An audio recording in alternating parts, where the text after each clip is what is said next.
Shan, c'est rigolo parce que quand vous parlez avec vos potes, pendant la pub, il se passe des choses, vous voyez ce que je veux dire? Et voilà, bêtement, mais malencontreusement, un micro ouvert. Ah. Qui a enregistré Shan parlant à ses copains? Écoutez. Je suis mort, frère.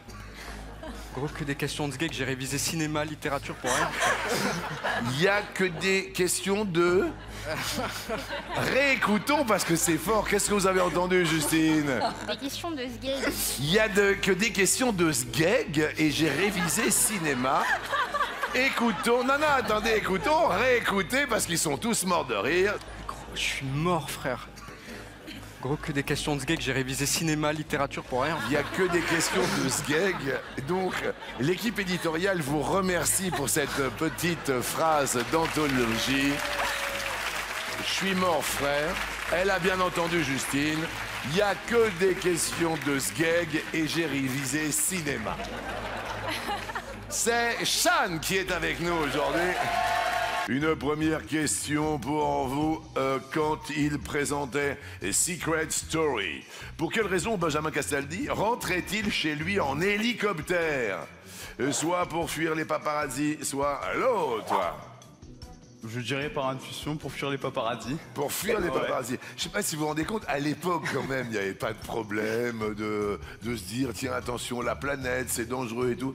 Il rentrait chez lui en hélicoptère, pas de question d'écologie du tout. Derrière l'autre c'est peut-être pour coucher son fils. C'est pour coucher son fils, il rentrait en hélicoptère. Mauvaise réponse. Oui, voilà. À l'époque, il était en plein divorce avec Flavie Flamand. Et le petit Enzo dormait dans la maison de campagne de Benjamin Castaldi lorsqu'il le gardait. Ouais. Pour pouvoir de temps en temps le coucher, il avait trouvé une solution assez onéreuse quand même. Lorsqu'il finissait Secret Story, autour de 19h à l'heure de pointe, il prenait un hélicoptère à la porte de Versailles pour rejoindre sa maison de campagne plus rapidement et pour pouvoir être là pour 20h. C'est pas vrai. Si, puisque... Non mais tu t'imagines quand même, c'était une autre époque. Autre époque, ouais. On passe à l'orange, malheureusement. Qu'est-ce que c'est que cette histoire? Alors bon, c'est la fête nationale de la Jamaïque. Et tu t'es permis de faire un reggae sur les 12 coups. C'est un assistant vidéo, un intermittent du spectacle, un vrai. Et voilà, ça reflète un petit peu l'ambiance de cette famille qui règne ici sur le plateau. Je bosse ici depuis un petit moment. Oui.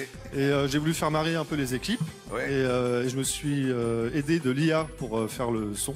De l'intelligence artificielle pour faire le son, ouais. Et voilà, c'est comme ça que le reggae des 12 coups est né. Reggae des 12 coups, on danse même ainsi, c'est fou. Sur le plateau, c'est le love, le smile. Tous les jours à midi, on plane.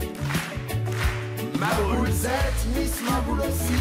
Et Reichmann qui fait vibrer nos vies. C'est pas qu'un jeu, c'est une famille. Les 12 coups, c'est l'énergie qui brille.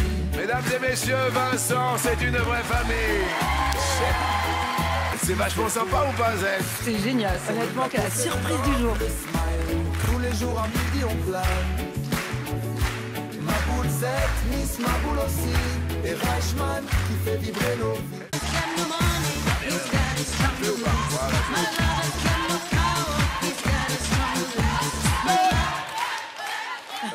Excusez-moi, madame, C'est moi qui vous ai offert de la liqueur tout à l'heure. Alors, pardon, excusez-moi. Excusez-moi, madame. Oh là là là. Je suis une mamie, j'ai 71 ans. Oui. Je vous suis depuis longtemps. Oui. Faites attention, vous allez me mettre un coup, là. Donc voilà, ce sont mes enfants, je voulais vous les présenter. Voilà, c'est les fils de Jean-Luc, on est d'accord, les filles de Jean-Luc. Attention, vous avez 3 secondes pour rejoindre sur le Freed from Desire vos places.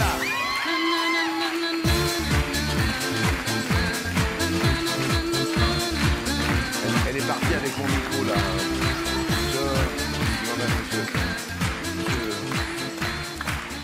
Vous êtes encore plus beau en vrai. Oh, C'est merci. vrai. Hein? Oh là là. Et je vous suis et j'aime bien votre femme, Nathalie Lecoutre. Ouais. Je l'adore. Oui, ça c'est un... vrai. Non mais ben, moi aussi, ça tombe bien quand même. Hein. Voilà, votre prénom?